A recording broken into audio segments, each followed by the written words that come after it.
Hey, Padma. Say hello to everyone. Yes. You beautiful fish. And you've got a clean tank today. Perfect.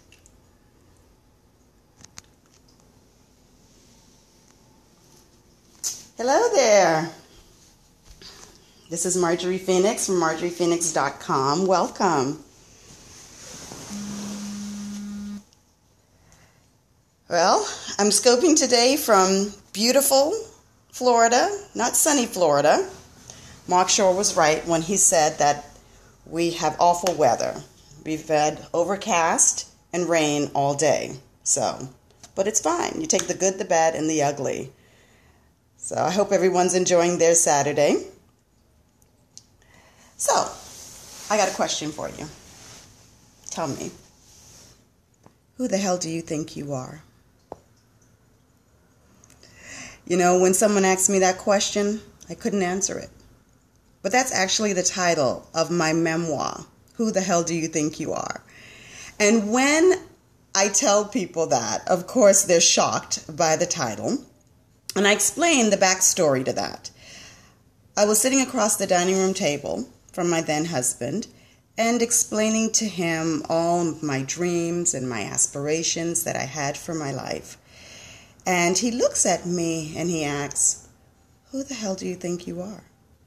What makes you think that those women will listen to you? You have no formal training. You have no college education. And, you know, it wasn't so much that he asked me that question that really shocked me. It was that I couldn't answer it. I didn't know who the hell I was. And that is something that typically happens when you're in a psychologically abusive relationship. You know, people will tell you who've been in psychologically abusive relationships that the effects of that, it lingers a whole lot longer than the physical aspects. It's called emotional scarring. And physical abuse, psychological abuse, it's not something that's really talked about as much as physical abuse. But psychological abuse, over time, it wears on your psyche. It causes you to doubt yourself. It causes you to question your self-worth. You find yourself actually losing your sense of self. Now, this is something that can happen, from when you've been a child. Your parents could have gave you a message about yourself, a negative message. They could have been verbally abusive to you. Or it can happen, typically it happens in marriages, in intimate partner relationships. So I answer that question. I answer the question, who the hell do you think you are, in my book. But it was only after I was stripped of everything. I didn't realize how much of myself I had lost. When I sat there and I looked at everything that was precious to me was being taken away from me. And I'm not just talking material, because the material can be replaced.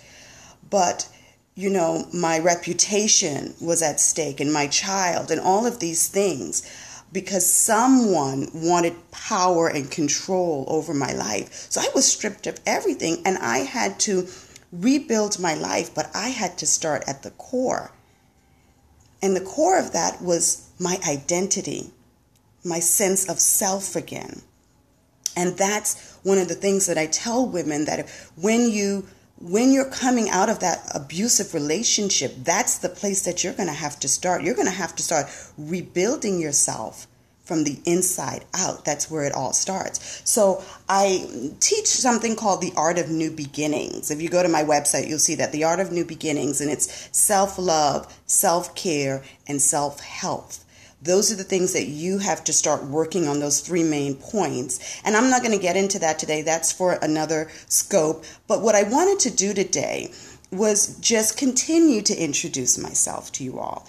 I had my sort of coming out scope a couple days ago, and I shared with you all the beginning part of my story.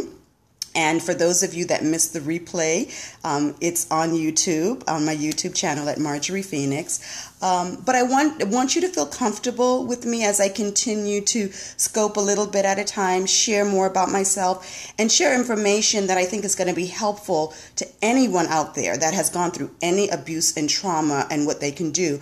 And because I like to keep my why is the I was just explaining why the title, and I'll explain again. I was sitting across the dining room table from my then husband, sharing my dreams and aspirations with him. And he looked at me and he asked me, who the hell do I think I am? And he said, what makes you think that women will listen to you? He says, you have no formal training. You have no college education. And, and I didn't know who I was. I could not answer that question. And I answered that question in my book. Yes, exactly. I answered that question in my book. And, I had lost my sense of self during that time in that marriage because I believed everything that he had told me about myself. I would be nothing without him. I was nothing before him. I would be nothing after him. All of that stuff. So, I wanted to be able to share that part of myself. And I also want to read just a small paragraph from my book.